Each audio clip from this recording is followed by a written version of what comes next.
tous, on se retrouve aujourd'hui vendredi 23 décembre et oui, nous sommes l'avant-dernier jour des Vlogmas et surtout de l'unboxing des calendriers. Alors ça par contre ça va trop me manquer.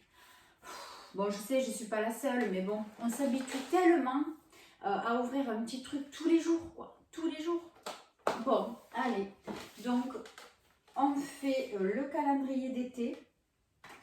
Alors le 23, ici, il a glissé juste en dessous. C'est le haut au long saveur caramel. Donc c'est celui où il y a du lait à l'intérieur. Je ne sais pas si vous allez bien voir. Voilà, c'est celui-ci. Bof, bof, bof. C'est pas trop mon style de thé, de tisane. Je l'avais mis de côté, celui que j'avais eu la fois dernière. Personne n'a goûté. On verra ça plus tard. Donc le 23 Rituals, qu'est-ce que c'est? Avec une petite pelle et un sachet. Qu'est-ce que c'est que ça? Là. Ça c'est pas percé, on a de la chance. Qu'est-ce que c'est? The Ritual of Namaste Conscious Skincare Purify. Ah, c'est un masque en poudre. Voilà, d'accord, on fait sa mixture et c'est un masque purifiant au charbon, d'après ce que je vois. Charcoal mask. Alors, masque purifiant pour le visage, c'est ça. Alors, vous avez donc le petit sachet comme ceci. Et vous avez la petite pelle en plastique que je vais conserver aussi parce que ça peut être très pratique. Voilà, donc vous faites votre mixture. Vous voyez, vous avez le dessin derrière. Voilà, donc pourquoi pas. Pourquoi pas. Alors du coup, j'en profite pour vous parler de cette poudre pour le bain. Voilà, celle-ci. Je m'allonge, je suis trop loin. Et bien en fait non, c'est vraiment pour le bain. On ne peut pas s'en servir pour la douche. Voilà, donc je l'ai mis sur mon éponge de mer là, mais ça mousse pas du tout. Rien du tout. Donc voilà, donc c'est vraiment pour le bain. Donc oui, comme on m'a conseillé, peut-être que je les mettrai pour me faire de bain de pied. Ça peut être sympa. Faut pas le gaspiller. Puis en plus, je vous assure, ça sent trop bon. Oh, c'est trop dommage. Donc du coup, voilà, je le réutiliserai comme ça. Après, le Nuxe. Donc j'ai entamé l'huile sèche, le petit format comme ça pour le corps. Je me régale. Ça sent légèrement, ça sent bon. Et c'est légèrement parfumé, c'est un régal parce que j'ai fini le beurre corporel de chez The Body Shop.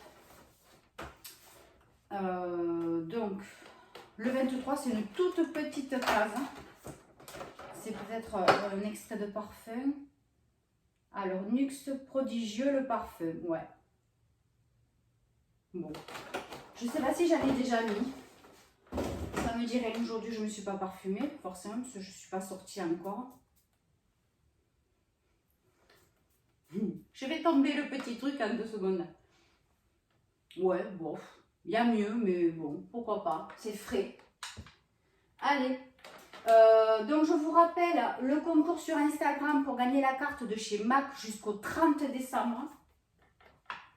Vous avez évidemment mon concours sur le Vlogmas numéro je ne sais plus combien, le 5, le 6, je ne sais plus. C'est écrit sur les titres, comme ça vous pouvez vous en sortir. Et puis donc là, qu'est-ce que j'ai fait? Donc là, j'ai terminé les cadeaux. Ça y est. Je vous montrerai en photo ce que j'ai fait au niveau de transfert sur tissu avec des transferts tout prêts. Il faut juste le faire chauffer au fer. Et après, j'ai fait une autre technique avec une image que j'ai imprimée moi et de le faire sur du tissu. Donc ça aussi, je vous en parlerai, mais quand tout ça, les fêtes seront passées, je vous montrerai ce que j'ai fait. J'ai tout pris en photo, voilà, pour vous montrer. Vous avez vu certainement les bougies que j'ai fait aussi. J'ai fait des bougies gourmandes avec de la chantilly. Yes, j'y suis arrivée. Ça y est, j'ai trouvé la technique pour faire la chantilly. C'est franchement, c'est génial. Donc là, après, j'essaierai d'en faire des plus grosses. Là, j'ai fait avec des petits pots de yaourt Bonne Maman, vous savez, là, à la vanille. J'adore ça. Donc, du coup, j'ai récupéré les verres. Alors, moi, mon but, c'est donc de me faire connaître, évidemment, et de me monter en auto-entrepreneuriat. et de faire donc tout ce qui est bougies, mais surtout bougies gourmandes, bougies décorées. J'aime les bougies toutes simples, ça c'est clair, j'adore. Mais c'est vrai que moi j'aime beaucoup la fantaisie. Donc voilà, des bougies décorées avec des petits trucs dedans, des machins. Bon, vous avez vu un petit peu le style que j'aime. Et ensuite, voilà, de ne pas faire que ça. D'agrémenter, de faire voilà, chaque saison des petits produits, des petits accessoires comme par exemple des tote bags décorés de saison. Voilà, des petites choses comme ça. Des petites choses qui sont assez faciles pour moi à faire, rapides et surtout voilà, qui m'éclatent. Voilà, des choses qui me font envie de faire et ce que moi j'aime faire. Voilà, tout simplement. Et de proposer ça, voilà, donc à des tarifs attractifs, normaux, voilà, surtout me faire plaisir et faire plaisir, voilà. Donc on verra, je croise les doigts, puis on verra si 2023 me permet évidemment d'avancer un petit peu dans les loisirs créatifs.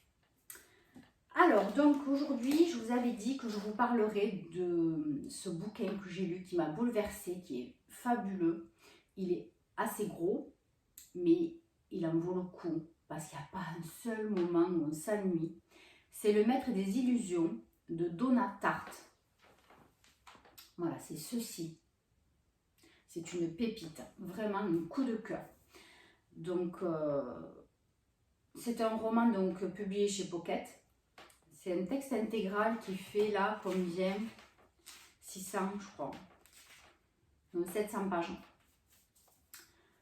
Je vous lis la 4e de couverture et puis je vais vous expliquer un petit peu le bouquin.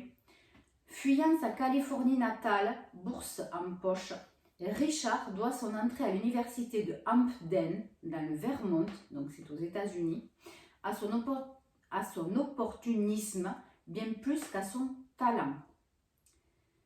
Prêt à tout pour arriver haut et vite, le voilà introduit dans la classe du professeur Julian, voué à l'étude des anciens, grec et latin.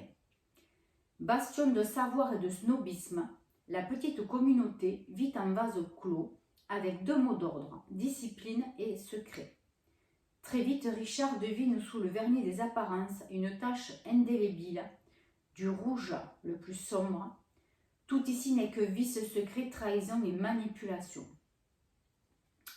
Alors, donc oui, c'est un jeune homme donc, qui a des résultats assez moyens et qui un jour tombe sur une petite publicité, on va dire, d'une université, donc de Hamden. Et malgré plusieurs demandes dans certaines universités, il n'a eu aucune réponse, et des réponses négatives. Et donc, il tente le coup sur cette université, qui lui répond très très rapidement par oui. Mais voilà, en plus, il lui offre une bourse, parce que bon, ses parents, on va dire, ils ont des rapports très très particuliers. C'est des gens qui... enfin, ils ont fait un enfant pour faire un enfant. Il s'en occupe pas du tout, il le laisse vraiment faire sa vie, quoi. Donc lui, il en a vraiment marre, il veut partir de chez ses parents.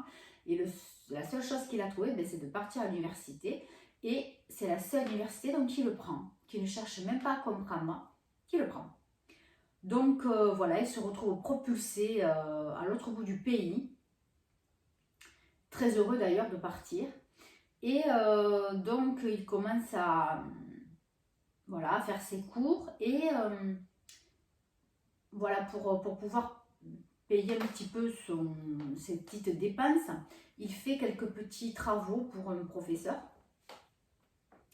Et puis petit à petit, il est attiré par un autre professeur qui est, voilà, comme ils disent là, c'est le professeur Julien, qui apprend tout ce qui est les langues anciennes, le grec, le latin, tout ça. C'est quelqu'un de très particulier, énigmatique, voilà, vous voyez le prof un peu. Et il est attiré petit à petit, et malgré plusieurs recommandations assez négatives de quelques professeurs, il y va. Il tente le tout pour le tout, parce que pour pouvoir participer à ses cours, à ce professeur, c'est presque impossible. Voilà, c'est un vase clos. Il n'y a que quelques élèves, il y en a 6, je crois, ils sont 6. Voilà, très très peu d'élèves qui peuvent participer à ces cours-là. Et ceux qui font ces cours-là, ils sont exempts de presque tous les autres cours. Voilà, c'est très particulier. Malgré plusieurs recommandations, donc ben, il y va, il tente sa chance une fois, deux fois, et puis bon, ben, un jour, vous lirez dans le livre, hein, ceux qui sont intéressés, donc il peut participer au cours. Donc là, il rencontre donc plusieurs jeunes gens, très amis, très liés, et donc petit à petit, ben, il va être intégré au groupe, il va être voilà, pris en amitié, et il va... Alors, il va regarder un petit peu de loin tout ce qui se passe, hein, mais il va se sentir très, comment on peut dire, très pris par ce qui se passe entre eux, comme si déjà ils étaient amis depuis très longtemps. Il se sent un devoir envers eux sur certaines choses. Hein, et donc, voilà, il y a beaucoup d'argent qui passe, il y a voilà, ces élèves très fêtards. Et le gros truc qui sort dans le livre, qui est très choquant, c'est que déjà très jeunes, bon là ils ont tous à peu la vingtaine, hein, mais ils sont déjà alcooliques, ils boivent énormément, énormément. Et ça c'est très choquant dans le livre parce que c'est choquant, voilà, c'est des jeunes. Et tous les jours, alors voilà, c'est même si c'est des jeunes, certains sont très riches, mais ça n'empêche pas d'avoir des problèmes. Ils font la fête ensemble, ils partagent beaucoup de choses ensemble. Enfin, c'est un vase clos. Jusqu'au jour où il va se passer quelque chose de grave. Et voilà. Et donc là, tout va basculer. Tout va basculer. Et il n'y a pas un seul moment où on s'ennuie dans ce livre. Il y a des fois, on a l'impression que peut-être ce qu'on nous raconte, c'est un petit peu trop détaillé. Mais non, parce que tout est important pour comprendre ce qui se passe, ce qui va se passer et ce qui... se passera après. Et tout ce qui se passe entre ces jeunes gens, c'est une amitié, mais destructrice. Une amitié en tout et pour tout, et voilà, et destructrice, c'est ça. Franchement, j'ai eu un coup de cœur phénoménal pour ce bouquin. Je devais le lire, enfin je l'ai lu pour le Black November. J'ai mis assez de temps parce que oui, il fait 700 pages quand même si j'ai été vraiment pris dedans. Donc ça me donne vraiment très envie de lire d'autres livres de cette autrice. Ouais, c'est super. Voilà, je suis encore un peu émue de l'histoire. Je vous remontre. Enfin voilà, moi je me suis éclatée. Voilà, donc franchement, je vous le recommande. C'est pas forcément une lecture d'hiver, il n'y a pas d'histoire d'amour romantique ou tout ça, pas du tout. C'est pas un thriller. Voilà, c'est génial, tout simplement. Voilà, donc écoutez, pour aujourd'hui, je crois que c'était tout ce que je voulais vous dire. Oui, j'ai testé donc la poudre, je voulais vous parler du livre. Et je vous parlerai donc, quand toutes les fêtes seront passées, de mes petites créations nouvelles. Voilà, donc écoutez, je vous embrasse très très fort et on se retrouve demain pour le dernier Vlogmas. Allez, je vous embrasse très très fort. À demain, bye bye.